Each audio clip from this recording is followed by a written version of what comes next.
hello! Magandang araw po sa ating lahat at gulayan updates. Ayan, welcome po muli sa aking reels and videos. Magbigay po tayo ng gulayan updates. Ayan po. Ang ating mga fresh pipino. Ayan, mga bulaklak. Ayan. So, gumagapang na po sila paakyat dyan. Sa aming trellis. Ang aming mga native ampalaya.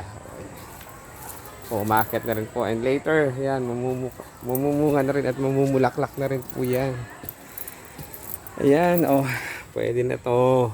Ayan, pwede nang i-harvest ang blessings na pipino. Ayan, thank you Lord for all the blessings. Ayan po. Ayan. Ang dami pong bulaklak, maliliit pa lang po yan. Ayan, ito rin po, may blessings na naman po. Ayan. Ayan po yung bunga. Ayan. At namumulaklak. Marami pong bulaklak. Ayun pa. Ayan po po.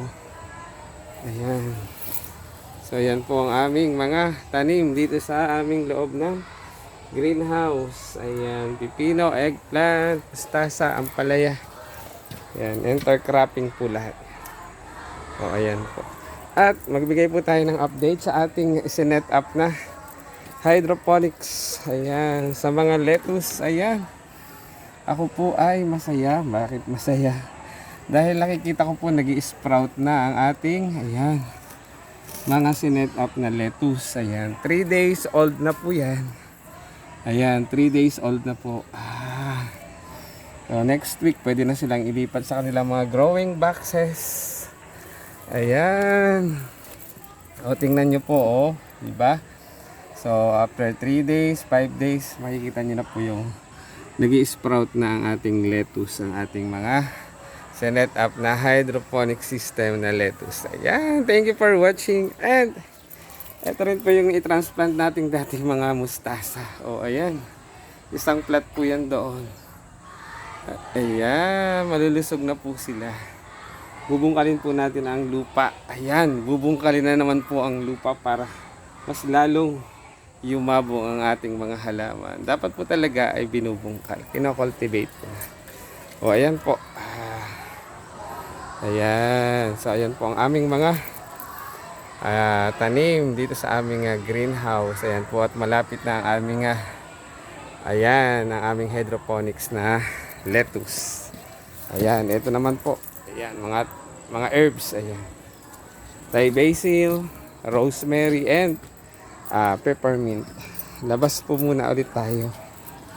Punta tayo dun sa bagin. Ayan, sa mga creeping and creeping vegetable. Ayan, mamasyal tayo. Ayan.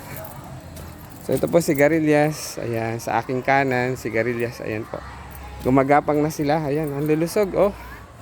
Tingnan nyo po. Ayan, aakit na sila dyan sa trellis namin. At mga 1 to 2 weeks ay mamumulaklak na rin po at mamumunga. Ayan, so tingnan nyo po ito. Blessings, ayan, ampalaya, bitter. Ayan, bitter ang lasa pero better ang sustansya or nutrition. Ayan, so flex ko lang din po yung mga ito po ay nasa net bag. Ayan, lagyan po natin ito yung mga nasa 1.5. Ayan, ito po, tingnan niyo po yung nasa 1.5. Di ba? Nakakatuwa. At na-amaze din po si Sir Christian kahapon. So, first time lang daw po niya na nakakita na yung recycled na bote tulad po nito ay nagagamit as protection sa mga insect pagdating sa mga halaman. Na-amaze po ang aming stakeholder mula sa ALPLA. Ayan, maraming salamat po sa ALPLA dahil sila po ay yearly ay nagkakaroon sa amin ng activities tulad po nun yung tree planting and clean up drive. At the same time, meron din po kaming symposium about recycling. Ayan, so one way na rin po ito ng pagre-recycle. Ayan, i-recycle nyo po yung inyong mga 1.5 na ayan Coke bottle. Ayan, so nagagamit po natin yan. Tingnan nyo po ito. Ayan, ayan po. At ayan po, blessings. Thank you Lord for all the blessings. Ayan. Ang daming blessings. Oy, ayan, ito, na-miss ko to. Lagyan ko ulit ito mamaya ng protection. Ayan pa po, oh, ang blessings. Ayan, mga ampalaya. Ito pa rin pala. Ayan, kailangan malinaw po ang mata natin para makita yung mga bunga. Ayan, mga ampalaya po yan. Ito po, sigarilyas at mani. Ito po ay, ayan, ay pipino or cucumber. Ito naman po dito tayo sa mga native patola mixed with sigarilyas pa rin. Ayan po, dalawang variety ng ating patola. Ayan, isang native patola at isa naman po itong yung bilog na patola. Ayan, ang daming blessings sa Post Elementary School Gulayan sa Paaralan. Ayan, maraming salamat sa panonood. Ayan, sa pagtangkilik ng aking reels and videos.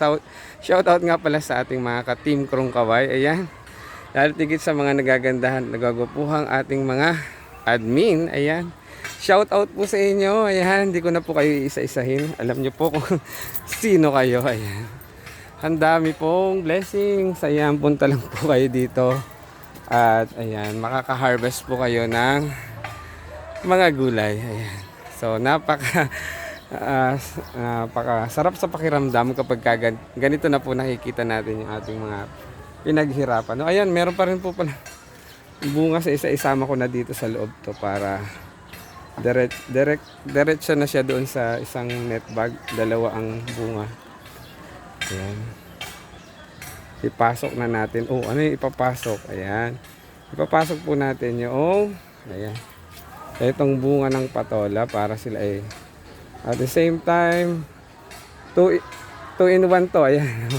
Ayan po, 2 in 1. Ayan, dalawang bunga sa isang net bag. Ang galing. O, diba kasi pag mamunga, bilog at ating native patola, pwede na siyang i-harvest. Ayan, mga blessings. Ayan. O, ito pa rin po. So kapalad po tayo sapagkat ayan, biniyayaan po tayo ng mga blessings na ganyan. Thank you Lord for all the blessings. Ayan. Ito po may buko pa rin po. Oh. Buko as in hindi po yung buko na niyog, kundi ayan, bunga. Ayan, mamaya lagyan po ulit natin ito ng net bag kasi hindi po siya. Pwede rin naman po doon sa 1.5 kaso lang po, tingnan nyo naman po kung gaano lumalaki.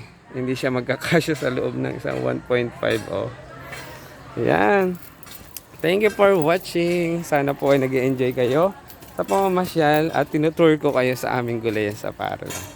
Ayan. So wag po natin kalimutang magpasalamat sa Panginoon sa mga blessings or biyaya na ating natatanggap mula sa Kanya. Thank you Lord for all the blessings. And punta rin naman po tayo sa ating nursery. Ayan.